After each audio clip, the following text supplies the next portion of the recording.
bienvenidos al programa Más Ciencia, Conectados con el Mundo, punto de encuentro con investigadores internacionales para conversar de temas de relevancia global y local.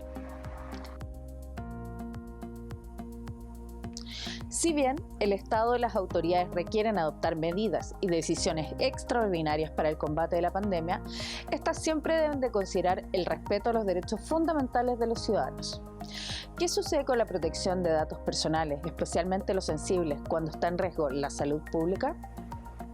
Damos la bienvenida a Cristina Marsal Ruano, profesional de seguridad centrada en inteligencia, ciberseguridad y seguridad corporativa. Actualmente ejerce como consultora para organismos del sector público, así como empresas privadas. Muchas gracias por esta entrevista.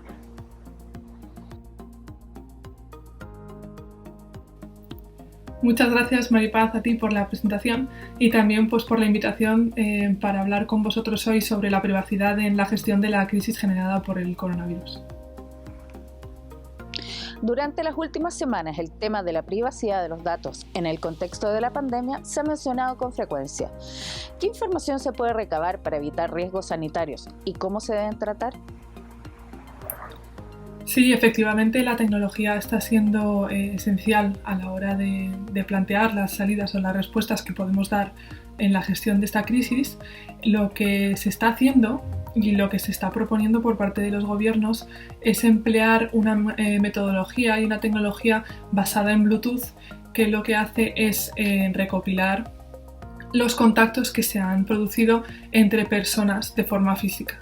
Es decir, a través de la tecnología Bluetooth lo que se permite es conocer si una persona ha estado cerca de otra durante, por ejemplo, más de 15 minutos y a su vez poder escalar esa información para que en caso de que esa persona con la que hemos estado próximos notifique que está infectada por coronavirus, nosotros podamos conocerlo inmediatamente, acudir a hacernos un test o entrar en cuarentena según nos lo indique nuestro gobierno.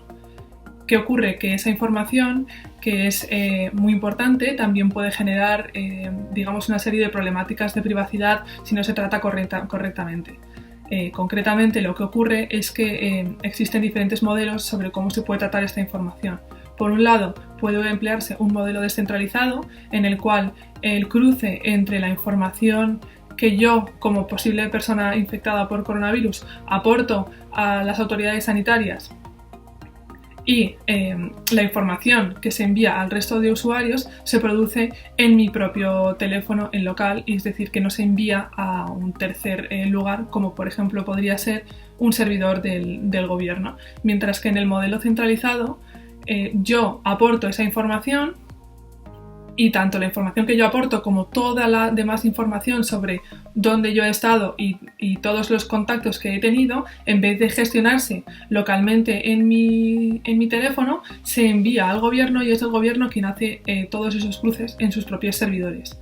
Entonces, el dilema que se plantea actualmente se debate entre precisamente generar una solución en la cual se pueda mantener la privacidad de forma más limitada al usuario, pero con un menor control o una menor capacidad de análisis y posiblemente menor utilidad por parte de los gobiernos, o bien ceder parte de la privacidad por diseño que puede tener esta solución, pero aportar un mayor valor a los epidemiólogos y unos datos más fiables debido a que son ellos precisamente quienes los han analizado.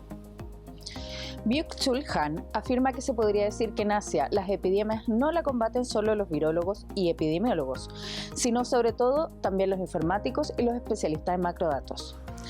Las aplicaciones para diagnosticar COVID-19 han sido esenciales en la estrategia de erradicación de Corea y China.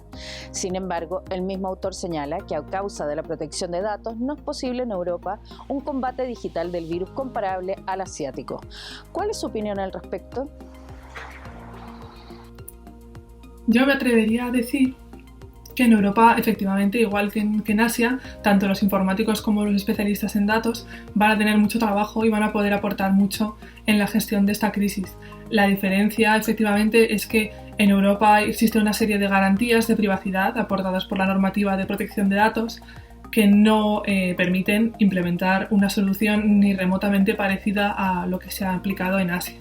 En Asia, el control sobre la población que se ha realizado con estas aplicaciones ha sido tal que incluía incluso el tratamiento de los datos de geolocalización de los ciudadanos y permitía al gobierno generar alertas cuando estos salían o entraban en determinadas áreas.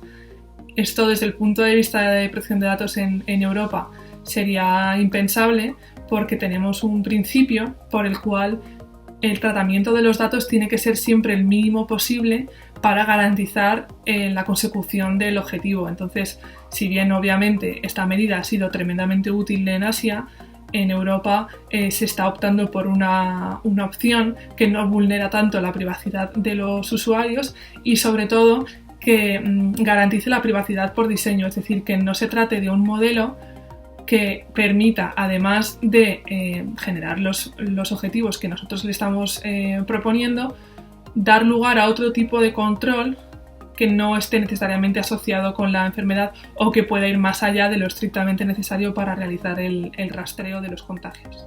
Para algunos especialistas, la tecnología se ha convertido en un arma estratégica contra el COVID-19.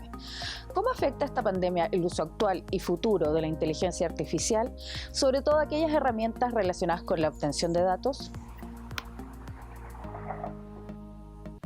Sí, en este caso, tanto el análisis de datos como la inteligencia artificial son absolutos protagonistas debido al ingente volumen de datos que previsiblemente se generarán y se generan tanto actualmente por parte de todos los actores involucrados como por parte de las aplicaciones que se están trabajando y que se están implementando para realizar el seguimiento de la enfermedad. El objetivo o, digamos, el beneficio último que nos daría la inteligencia artificial sería, por ejemplo, ser capaz de establecer un modelo predictivo en el cual pudiésemos prever con mayor exactitud, por ejemplo, si nos enfrentamos a un riesgo de rebrote y demás aspectos que nos permitan principalmente pues, poder conocer previamente un riesgo antes de que se materialice. Muchas gracias, Cristina, por responder a nuestras inquietudes. Muchísimas gracias a ti también por la invitación y que tengáis muy buen día.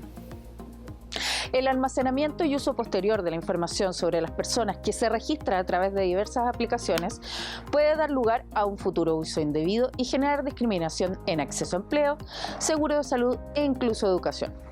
En general, la ausencia de una regulación en la materia nos expone a múltiples riesgos frente al uso de los datos, no solo en el ámbito de la privacidad. Hasta aquí el programa de hoy. Nos vemos.